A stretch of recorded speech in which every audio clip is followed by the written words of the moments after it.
No princípio, antes que o tempo tivesse nome, havia apenas silêncio e luz, uma luz tão pura que nenhuma sombra ousava existir diante dela. No coração desse esplendor estava um ser, cuja beleza refletia o próprio Criador. Lúcifer, o portador da aurora, o anjo da manhã. Sua presença iluminava os céus, sua voz fazia o firmamento estremecer, e sua glória era como um espelho da majestade divina. Ele era o primeiro entre os anjos, o guardião da harmonia celestial, o símbolo da perfeição. Mas dentro dessa luz, um sussurro começou a nascer. Um som quase imperceptível, uma dissonância suave que germinava como uma semente invisível. O orgulho. Em algum ponto entre o brilho e o abismo, Lúcifer começou a olhar para si mesmo com um fascínio perigoso. A beleza que antes era oferenda ao Criador tornou-se motivo de admiração própria. Os coros celestiais que o exaltavam se transformaram em sua mente em aclamações ao seu próprio poder. Por que servir se posso reinar? Essa foi a pergunta que acendeu a fagulha da rebelião. Um pensamento, um desejo, um ato, e o céu nunca mais seria o mesmo. As Escrituras dizem que houve guerra nos céus. Miguel e seus anjos lutaram contra o dragão, e o dragão lutou, mas não prevaleceu. Essa guerra, mais do que uma batalha física, foi um confronto de essências. Luz contra treva, humildade contra orgulho, obediência contra arrogância. Quando Lúcifer caiu, ele não apenas perdeu o trono da glória, ele rasgou o tecido espiritual do universo. Sua queda abriu uma fenda entre o divino e o terreno, uma cicatriz que sangra até hoje. Do fogo que consumiu seu brilho, nasceram os vigilantes, anjos designados para observar a terra, testemunhas silenciosas do comportamento humano. Eles foram enviados para vigiar, não para interferir. Mas, como o mestre que os precedeu, também foram tentados pela atração do poder, da carne e do mistério humano. Em sua vigília, contemplaram a beleza das filhas dos homens e desejaram conhecer o que lhes era proibido. Assim começou outro tipo de queda, uma segunda rebelião mais sutil e mais trágica. A terra, antes apenas palco da criação, tornou-se campo de guerra espiritual. Os vigilantes, ao desobedecerem o limite imposto pelo Criador, se tornaram instrutores das trevas, revelando aos homens segredos celestes, artes de guerra, manipulação da matéria, encantamentos, feitiços e armas. O que começou como curiosidade tornou-se corrupção. A humanidade, ainda jovem, foi envenenada com o conhecimento que não estava pronta para suportar. E enquanto o caos se espalhava sobre a terra, o eco do nome de Lúcifer ainda ressoava no vazio. Ele não estava mais no céu, mas tampouco pertencia à terra. Era agora o príncipe do ar, o espírito errante que governa sobre os filhos da desobediência. Sua queda não foi o fim. Foi apenas o início de uma guerra invisível que atravessaria séculos, religiões e civilizações. Uma guerra que ainda pulsa em cada alma que luta entre a luz e a sombra. E no silêncio entre uma respiração e outra, quando a mente se perde entre o sonho e a consciência, é possível ouvir o mesmo sussurro que um dia ecoou no coração do anjo mais belo de todos. Por que servir se posso reinar? A descida dos Vigilantesa. Terra tremia sob o peso do desconhecido. As primeiras civilizações ainda buscavam compreender o sopro da vida. As estrelas eram mistérios e o firmamento, uma promessa. Mas em meio ao silêncio das montanhas e ao brilho das constelações, algo começou a se mover. Eles desceram. Os vigilantes, seres criados para observar, romperam o limite sagrado e atravessaram a fronteira entre o divino e o terreno. Eram 200, liderados por Semjasa, um anjo de poder impressionante cuja voz soava como trovão sobre as águas. Ele e seus companheiros juraram em uníssono jamais se arrepender do pacto de rebelião. Assim o céu chorou, e a terra sentiu o peso de anjos que escolheram amar o que deveriam apenas vigiar. Eles ensinaram aos homens o que os céus haviam ocultado. Como moldar o ferro, como preparar armas, como invocar forças que residiam nas sombras. As mulheres ensinaram a arte da sedução, os encantos e cosméticos que alteravam a percepção. Aos reis, mostraram como manipular e dominar. O conhecimento, que deveria ser luz, tornou-se veneno. E o veneno espalhou-se rapidamente, transformando o jardim da criação em um campo de guerra espiritual. As filhas dos homens conceberam dos vigilantes gigantes, os nefilins, híbridos de carne e espírito, seres colossais que devoravam tudo o que encontravam. A terra, antes repleta de vida, começou a gritar de dor. O sangue dos inocentes clamava aos céus, e o Criador ouviu o clamor. A corrupção havia ultrapassado os limites do tolerável. As cidades cresciam em ruínas, os rios tornavam-se vermelhos, e a escuridão parecia triunfar. Mas os vigilantes, embriagados pelo poder e pela sensação de liberdade, não perceberam que sua ruína já estava selada. O arcanjo Uriel, mensageiro da luz divina, foi enviado com uma mensagem que ecoou como sentença: o que foi sagrado agora está profanado. O que era eterno agora conhecerá o peso do tempo. O destino dos vigilantes estava traçado. Seriam aprisionados nas profundezas, em abismos de trevas, até o dia do julgamento final. Enquanto eram levados ao cativeiro espiritual, muitos clamaram por misericórdia, mas o céu permaneceu em silêncio. A desobediência havia gerado um ciclo de caos que nem mesmo os anjos podiam desfazer. Os nefilins, deixados à própria sorte, tornaram-se monstros incontroláveis, caindo uns sobre os outros em guerras sangrentas. E o Criador, em sua infinita justiça, decidiu purificar o mundo através das águas. Assim veio o dilúvio, o ato supremo de recomeço. Contudo, a história não termina com as águas que cobriram a terra. O espírito de rebelião não foi destruído, apenas adormeceu. As sementes lançadas pelos vigilantes germinaram nas civilizações futuras. Egito, Babilônia, Grécia, Roma, todas beberam da sabedoria corrompida. As antigas ordens sacerdotais, os cultos secretos, as escolas de mistério, tudo nascia da centelha deixada por anjos caídos. E entre os homens crescia uma força que não pertencia mais ao céu nem à terra. No fundo das sombras, Lúcifer observava. Ele, o primeiro a cair, agora via o reflexo de sua própria rebelião repetida por aqueles que um dia o serviram. Cada ato de desobediência humana era uma nota em sua sinfonia sombria. E no eco distante das orações esquecidas, ele preparava seu retorno, não como um anjo, mas como o senhor de um reino feito de orgulho e ambição. A guerra espiritual, que começara nos céus, agora tomava forma entre os homens, e o campo de batalha seria o coração humano. O reino das sombras entre os homens das cinzas do dilúvio, a humanidade renasceu. Mas assim como a fumaça que se ergue após o fogo, algo invisível ainda pairava sobre a terra. Os ecos da rebelião dos vigilantes. Os homens construíram novas cidades, ergueram templos e altares, mas o espírito que os inspirava já não era puro. A antiga sabedoria celestial, corrompida e distorcida, servia agora a propósitos obscuros. Lúcifer, o portador da luz profanada, havia transformado o conhecimento em instrumento de dominação. Ele não precisava mais aparecer, bastava sussurrar.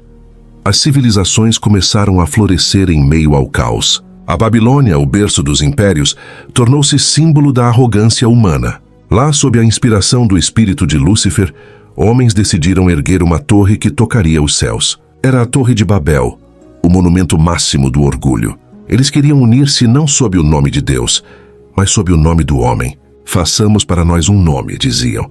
E assim, a humanidade repetia o pecado original, desejar ser como o Criador.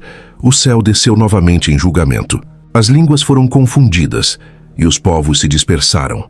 Mas o propósito de Lúcifer não havia sido interrompido, apenas adiado. Sua influência espalhou-se junto com as nações, infiltrando-se nas culturas, nos rituais e nas crenças. No Egito, ele inspirou o culto aos deuses solares e às serpentes, símbolos de conhecimento e poder oculto. Na Grécia, assumiu a forma da filosofia que exaltava o homem como medida de todas as coisas. Em Roma, disfarçou-se sob o império, transformando glória em idolatria. Os antigos reis e sacerdotes acreditavam que falavam com deuses, mas, na verdade, conversavam com ecos da queda. Espíritos rebeldes que se alimentavam da adoração humana. Os vigilantes aprisionados haviam deixado descendentes espirituais, entidades que vagavam pelo mundo como sombras famintas. As religiões se multiplicaram, os templos se ergueram, e o sangue dos sacrifícios tornou-se o idioma das trevas. Lúcifer, agora chamado por muitos nomes, Baal, Marduk, Osíris, Prometeu, vestia diferentes máscaras em cada cultura, adaptando-se ao desejo humano de poder e transcendência.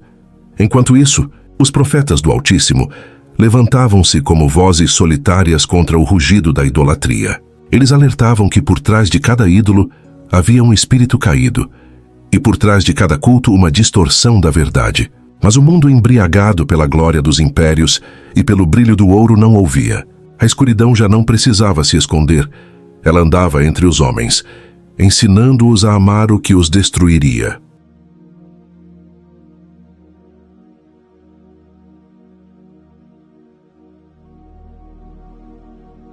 Foi então que um novo tipo de batalha começou, a guerra pelas almas. Já não se travava com espadas, mas com ideias, crenças e palavras. O campo de guerra era invisível e o inimigo sutil.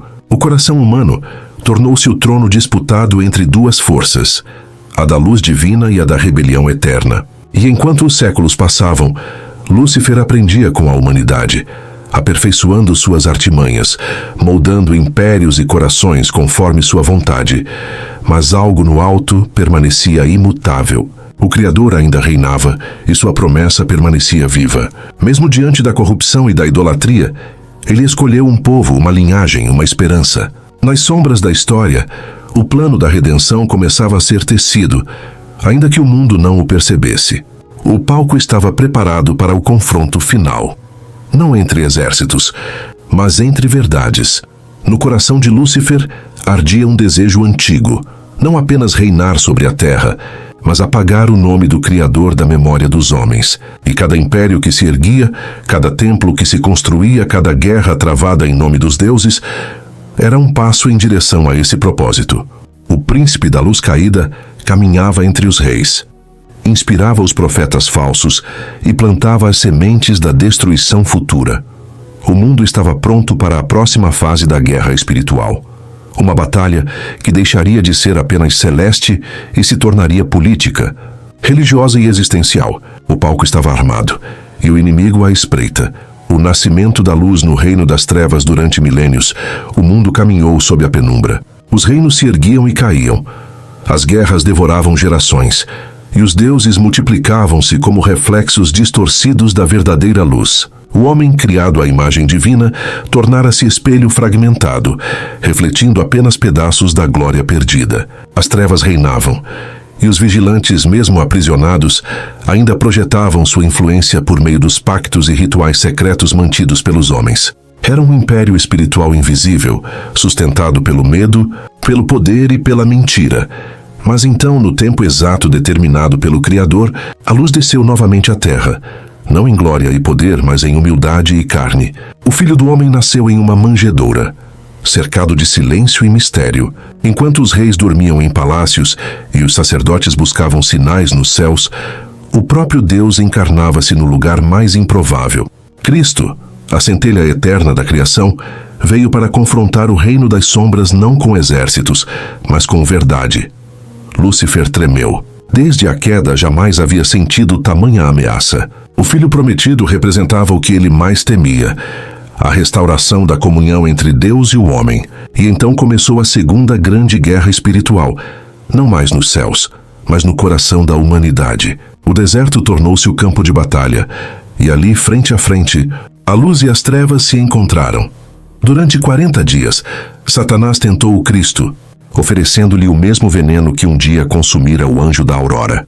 Poder, glória, domínio, tudo isso te darei, se prostrado me adorares. Mas a resposta foi como espada flamejante. Ao Senhor teu Deus adorarás, e só a Ele servirás. Naquele instante, a antiga mentira foi desmascarada, e a guerra começou a mudar de direção. Os demônios, descendentes espirituais dos vigilantes, reconheciam nele o poder que os havia condenado. Vieste para nos destruir antes do tempo? Gritavam ao vê-lo. E cada milagre, cada libertação, cada cura era uma vitória sobre os exércitos invisíveis. O reino da luz avançava e o império das trevas recuava enfurecido. A cruz, no entanto, parecia o triunfo do mal. Quando o Filho de Deus foi pendurado entre o céu e a terra, as sombras celebraram. Os mesmos que haviam corrompido os anjos acreditaram ter finalmente derrotado o Criador. mas a cruz era o engano supremo. No exato momento em que o corpo do Messias tombava, o véu do templo se rasgava. O acesso ao sagrado, antes interditado, estava agora aberto. O sacrifício perfeito quebrava o pacto antigo e libertava o homem do domínio das trevas. O sangue derramado era mais que dor. Era a assinatura divina no contrato da eternidade. Nos 3 dias que se seguiram, os céus silenciaram. Mas nas regiões inferiores, uma batalha sem precedentes era travada. O Cristo desceu ao abismo e, diante das hostes das trevas, proclamou vitória. Onde está, ó morte, o teu aguilhão? Onde está, ó inferno, a tua vitória? As correntes foram quebradas, e a luz invadiu o lugar onde antes reinava apenas desespero. A partir daquele momento, o destino do inimigo estava selado. Lúcifer, o primeiro rebelde, viu ruir o império que construíra com milênios de engano. Seu poder não foi destruído, mas ferido. A guerra, porém, não terminara. Ele sabia que a batalha final ainda viria, o dia em que todos os exércitos espirituais se levantariam pela última vez, e a humanidade seria chamada a escolher seu lado. A cruz não foi o fim da guerra, foi o início da contagem regressiva. Desde então, cada alma salva, cada oração feita, cada ato de fé é uma pequena chama que desafia o reino das trevas. E quanto mais a luz brilha, mais desesperadas se tornam as sombras. O mundo entrou em uma nova era, a era da disputa silenciosa. As trevas já não se mostram abertamente.